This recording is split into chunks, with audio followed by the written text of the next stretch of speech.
Well, welcome back. The attack on free speech. House Oversight Committee Chairwoman Carolyn Maloney asking the FBI to investigate Parler. And she says she wants to know its responsibility in the January 6th attacks on the Capitol. Joining me right now is the former chairman of the Oversight Committee, Congressman Issa. Congressman, it's good to see you. Your reaction to your successor making this claim? You know, that's the narrowest net I've ever seen cast over an investigation. Parler has membership in the millions, or had memberships in the millions before Amazon shut them down. The fact is that when you look at 2-some billion people on Facebook in America, you look at Twitter, you look at, to be honest, all the various email platforms. Of course, we should be the FBI should be looking at all of these platforms to find out where and how some of these anarchists and criminals were operating.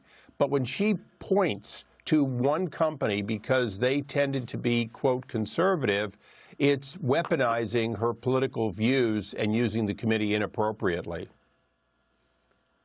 Yeah, you make a great point. How do you see all of this? Is this now the knives focused on the conservatives, the Republicans, now that the Democrats are running all three, the White House, the Senate, and the House? I mean, look at what's going on with this U.S. district judge refusing to restore Parler after Amazon removed it from the web hosting service, saying that the app incites violence, Congressman.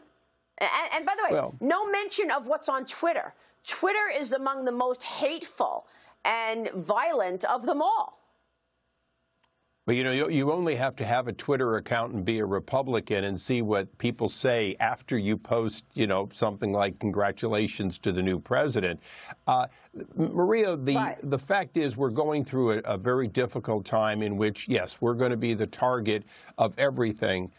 But at the same time, there is that third branch of government, and we've got to make, we, the Congress, we, the private citizens, we've got to make the judicial system do its job. We've got to get into court and protect free speech. Well, on the House floor, once we go through the magnetometers, we'll do the best we can to get some speech. But remember, Nancy Pelosi has changed the rules to literally stifle free speech, even on the House floor. How is she doing that, Congressman? Tell us about that. What she's basically done is change the rules to limit debate. Right now, she can bring any bill directly to the floor with no amendments, not even a motion to recommit, which is practically since our founding tradition. That was a decision she made as part of her, gathering of more power. The same as she's, basically stacked all the committees in spite of a very small majority she has in the overall House. She stacked all the committees with lopsided advantages so that if she does take something to the committee, there's no question it's going to be one-sided. But I think we go back to Carolyn Maloney. If we allow investigations to only investigate one thing, the American people are going to have a view that something was different than it was. The fact is, bad people, the FBI were aware, were coming to Washington to infiltrate this last January 6th event, and we didn't react. Congress was not informed. The people who were responsible, who have resigned, didn't take the appropriate measures. We lost a Capitol policeman as a result, and there was damage done. That investigation should be done. Congress should find out why, in fact, intelligence was missed, just as we did on 9/11.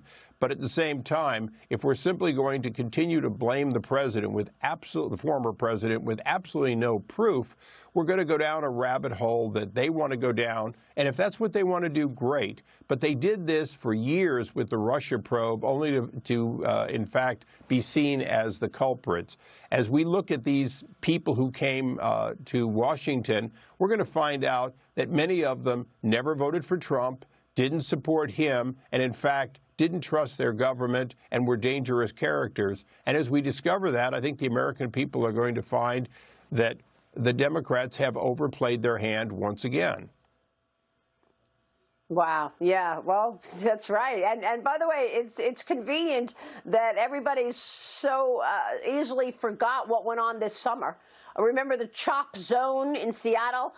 Remember the Molotov cocktails being thrown in the faces of police, bricks being thrown in the windows of small business, forcing those businesses to close? You didn't hear any outrage out of any of your colleagues on the left when all of this was happening throughout the summertime.